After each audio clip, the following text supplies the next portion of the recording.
এবার বন্ধুরা আমরা যাচ্ছি ডুয়ার্সের romantic place Torsa river side. তাহলে বলে দিচ্ছি আপনারা কিভাবে যাবেন। একদম খুব কাছের রেলওয়ে স্টেশন হাসিমারা, এখান থেকে ফুলসলিংয়ের দূরত্ব 17 কিলোমিটার। স্টেশন থেকে বাস বা ট্যাক্সি সবসময় পেয়ে যাবেন, অসুবিধা হবে না। আর যদি বিমানে আসেন তাহলে বাগডোগরাতে নামতে হবে, সেখান থেকে ফুলসলিংয়ের দূরত্ব 155 কিলোমিটার।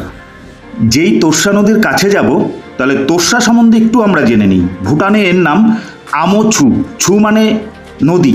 পশ্চিমবঙ্গের আলিপুরদুয়ার জেলায় এর নাম তোর্ষা। তোর্ষার অর্থ তয় রোসা, অর্থাৎ রুষ্ট জলপ্রবাহ। তোর্ষা সত্যিই খ্যাপাটে স্বভাবের এক দুর্দান্ত নদী। এই নদী সোজা বয়ে চলে যায় বাংলাদেশে। কিন্তু যারা প্রকৃতিপ্রেমী, তোর্ষা রিভার সাইড হলো এক আবেগ, রোমান্স, গল্প, আড্ডা মিলেমিশে একেকার। হ্যাঁ, এই জায়গাটি পর্যটকদের কাছে খুব জনপ্রিয়। আমি আপনাদের সাজেস্ট করব প্রথমেই ঘুরে আসুন জয়গা আর ফুলসলিং, এটা ইন্দো ভুটান বর্ডার। এরপরে চলে যান পাসাকাতে, এটাও ইন্দো ভুটান বর্ডার, ভুটানের একমাত্র শিল্প শহর। পাসাকাতে মোট 26টি কারখানা রয়েছে। বায়ু দূষণ থেকে ভুটানের শহরকে বাঁচাতে একদম শহরের বাইরে এই কারখানাগুলো তৈরি করেছে। পাসাকাতে শীতের সময়ও বর্ষারা নদীর পাশে বসে পরিবারকে নিয়ে পিকনিক করতে পারবেন। এবার হাতে 2 থেকে 3 ঘন্টা সময় আপনাকে রাখতেই হবে।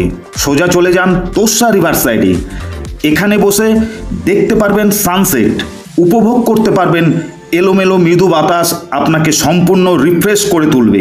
আর এই তোর্ষা নদীর পাড়ে বসে আপনাকে একবার বলতেই হবে, ভালোবাসবে তুমিও। এখানে এসে আমরা ফলাহার করব, বলো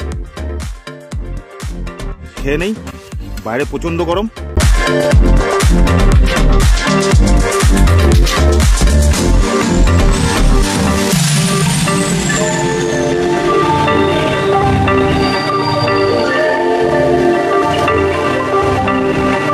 তাহলে বন্ধুরা আজকের মতন বাই বাই, দেখা হচ্ছে নতুন একটি ব্লগে।